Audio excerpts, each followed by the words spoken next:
دین کا کام کرنا ہے نا تو اس کے لیے یہ بھی بہت ضروری ہے کہ آپ کو دنیاوی امور اور دنیاوی جو جدید ٹرمز ہیں ان کے بارے میں نالج ہونا چاہیے۔ رسول اللہ صلی اللہ علیہ وآلہ وسلم نے مومن آدمی کے لیے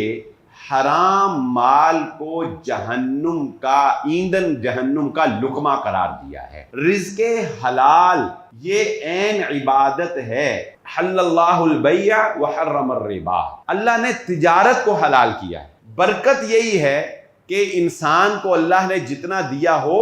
اس میں اس کا بہترین گزر اوقات ہو رہا ہو، اس کے دل میں ہرس نہ ہو، اس کے دل میں لالچ نہ ہو۔ حرام رزق یہ ہے کہ جتنا بھی ہو جائے اتنا ہی کم۔ ہماری آج کی گفتگو جیسا کہ آپ احباب نے ہمارے پوسٹر پر سوشل میڈیا پہ دیکھ لیا ہوگا، اصل میں یہ ایک اصطلاح ہی بن گئی ہے کہ جب پاکستان کے اندر ایک شخص نے یہ دعویٰ کیا کہ وہ لوگوں کے پیسوں کو بالکل ڈبل کر کے ان کو واپس کر سکتا ہے، یعنی اس کے پاس کوئی ایسا فارمولہ ہے، اس کے پاس کوئی ایسی ٹیکنیک ہے یا کوئی ایسا کاروبار ہے اس کا کہ اگر آپ اس کے پاس پیسے جمع کرواتے ہیں تو وہ آپ کو ڈبل کر کے واپس لوٹائے گا۔ وہ یہ کام کیسے کرے گا اس کا کوئی کسی سے کوئی سروکار نہیں ہے۔ لوگوں نے لاکھوں نہیں، کروڑوں نہیں، شاید اربوں روپیہ اس شخص کو دیا اور لائنوں میں لگ کر دیا اور وہ واپس بھی کرتا رہا۔ خیر یہ سلسلہ کوئی مہینوں نہیں بلکہ سالوں تک چلا، اور پھر فراڈ، بہرحال فراڈ ہوتا ہے جب ایک لمٹ پہ آ کے بس ہو جاتی ہے تو پھر یا انسان بھاگتا ہے یا کچھ بھی ایسا ہوتا ہے، تو اس کا نام ہی ڈبل شاہ کے نام سے وہ بندہ مشہور ہو گیا، کیونکہ وہ پیسوں کو اس کے نام کے آخر میں شاہ لگتا تھا اور وہ پیسوں کو ڈبل کرتا تھا، تو اس حساب سے وہ اس نام سے ہی مشہور ہو گیا۔ خیر بعد میں وہ اریسٹ کر لیا گیا، لوگوں کے پیسے مر گئے، کچھ کو تھوڑے بہت جو ریکور ہوئے سو ہوئے۔ ہماری آج کی گفتگو کا عنوان بھی یہی ہے، اور پچھلے دنوں آپ نے NFT کے نام سے جو 60 ارب روپے کا پاکستانیوں کے ساتھ فراڈ ہوا اس کے بارے میں بھی سنا ہوگا۔ افسوس یہ نہیں ہے کہ یہ فراڈ کیوں ہوا یا کیسے ہوا، افسوس اس بات کا ہے کہ ریگولر لوگ اس طرح کے فراڈ کرتے ہیں، ہم لوگ سنتے ہیں، اخباروں میں خبروں میں پڑھتے ہیں، لیکن اس کے باوجود جب کوئی نیا ٹھگ آتا ہے تو اس کو دینے کے لیے بھی لوگوں کے پاس اربوں روپے موجود ہوتے ہیں۔ یعنی ہم ایک ایسی لالچی قوم بن چکے ہیں کہ ہمیں اس بات سے اب کوئی غرض نہیں رہی کہ پیسہ حلال طریقے سے آ رہا ہے یا حرام طریقے سے آ رہا ہے۔ ہم لالچ کے اندر آ کر اپنے نفع نقصان کے بھی پرواہ کرنے والے نہ رہے، اور ہمیں بس یہ پتہ لگنا چاہیے کہ پیسے آ رہے ہیں فلہذا ہم اس کے اندر کودنے کے لیے تیار ہیں۔ یہ جو NFT والا سلسلہ ہے کئی سالوں سے چل رہا تھا، اور مجھے بیسیوں لوگوں نے اس کے بارے میں سوال کیا تھا۔ میں ہر ایک کو، یہ میرے پاس ابھی بھی وہ جوابات موجود ہوں گے، ایون کہ بعض جامعہ سلفیہ کے پڑھے ہوئے علماء جونیئر ہم سے، میں نام نہیں لیتا، وہ مجھے بار بار انسسٹ کرتے تھے کہ حضرت آپ اس کو فراڈ کہہ رہے ہیں، آپ اس کو حرام کہہ رہے ہیں، پلیز ہمیں اجازت دیجئے، وہ فلاں بندہ اتنے پیسے کما رہا ہے، وہ فلاں بندہ اتنے پیسے کما رہا ہے، وہ فلاں بندہ اتنے پیسے کما رہا ہے۔ تو میں انہیں خیر یہی کہتا تھا کہ یہ ایک تو فراڈ ہے اور دوسرا یہ کلیئر کٹ حرام ہے، اس میں کوئی گنجائش نکلتی نہیں ہے کہ میں آپ کو اس کی جو ہے وہ اجازت دے۔ لیکن جب انسان یہ سنتا ہے نا کہ وہ دیکھو اس کے پاس آ گئے، وہ دیکھو اس نے کما لیے، تو سب سے زیادہ نقصان اور قائل کرنے والی چیز یہی ہوتی ہے کہ جو بندہ کر رہا ہوتا ہے اور اس کو ریٹرن مل رہا ہوتا ہے وہ دوسروں کو سب سے زیادہ قائل کرتا ہے کہ یہ دیکھو مجھے مل رہے ہیں، تو وہ دوسرے بندے سے پھر رہا نہیں جاتا کہ یہ اس کا فائدہ ہو رہا ہے، اس کا کام ہو رہا ہے، تو میں کیوں جو ہے وہ پیچھے رہ جاؤں۔ میں نے لوگوں کو واضح طور پر بتایا کہ دیکھو، میں اس لیے یہ باتیں آپ کو بتانے لگا ہوں کہ یہ جدید دور ہے۔ دیکھیں اس دور میں پیسہ کمانے کے 1001 طریقے جنریٹ ہو چکے ہیں، اتنے طریقوں سے لوگ پیسے کما رہے ہیں کہ ہم خود حیران ہو جاتے ہیں کہ ایسی ایسی پالیسیز ہیں کہ اول تو وہ عام بندے کے یا ہم جیسے بندے کے سمجھ میں ہی نہیں آتی کہ یہ ہے کیا، یہ طریقہ کیا ہے. اس کو سمجھنے کے لیے بھی بہت زیادہ محنت کی ضرورت ہے، بہت زیادہ دنیاوی نالج کی ضرورت ہوتی. اس لیے میں یہ بھی ترغیب اپنے جتنے بھی میرے ساتھ اٹیچ لوگ ہیں ان کو میں یہ کہتا ہوں کہ اب اگر دین کا کام کرنا ہے نا تو اس کے لیے یہ بھی بہت ضروری ہے کہ آپ کو دنیاوی امور اور دنیاوی جو جدید ٹرمز ہیں ان کے بارے میں نالج ہونا چاہیے، وگرنہ آپ نہیں سمجھ سکیں گے معاشرے. جیسا کہ اب آپ دیکھیں کہ فراڈ کی نوعیت اتنی بڑھ چکی ہے کہ ٹیکنالوجی کے ذریعے سے یہ بھی ممکن ہے کہ بلال احمد کی آپ کو وائس میں کال آئے، نہ صرف وائس نہیں بلکہ میری ویڈیو کال بھی میرا بلال احمد بن کے کوئی آپ کو کر سکتا ہے. ٹیکنالوجی اتنی بڑھ گئی ہے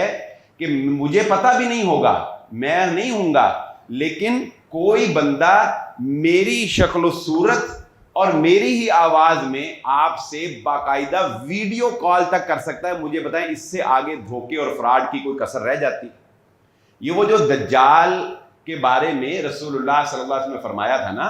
کہ وہ کسی بندے سے پوچھے گا کہ اگر تیرے ماں باپ تیرے سامنے لا کے کھڑے کر دوں پھر تو مانے گا نا کہ میں خدا ہوں. بندہ کہے گا چل کر کے دکھا دے، تو وہ بندے کے ماں باپ اس کے سامنے لا کے کھڑے کر دے گا، مردے کو اس کے سامنے زندہ کر کے دکھا دے گا. تو وہ تو ابھی بڑی دور پتہ نہیں کب اس نے آنا ہے. اس وقت انسان اتنی ترقی کر چکا ہے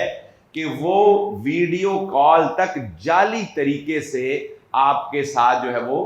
کر سکتا ہے. یہ ڈاکٹر شرافت صاحب کا نام آپ نے سنا ہوگا، ہمارے ایک دوست ہیں، انہوں نے ان سے پوچھا کہ حضرت اتنے آپ بڑے ڈیسنٹ آدمی ہیں، اتنے ولگر قسم کے تھم نیل آپ کے جو ہیں وہ آ رہے ہیں. تو انہوں نے کہا جی ابھی میں آپ کو پریکٹیکل کر کے دکھا دیتا ہوں. تو انہوں نے اس کے بیٹھے بیٹھے وہ جو ویڈیوز کے نیچے نمبر دیا تھا اس پہ کال کی. ڈاکٹر شرافت صاحب فزیکل دائیں طرف بیٹھے ہوئے ہیں اور ویڈیو کال کے اوپر ڈاکٹر شرافت صاحب ہی بات کر رہے ہیں. تو اس سے آپ اندازہ لگا سکتے ہیں کہ دنیا میں دھوکہ اور فراڈ کس قدر عروج پہ پہنچ چکا ہے.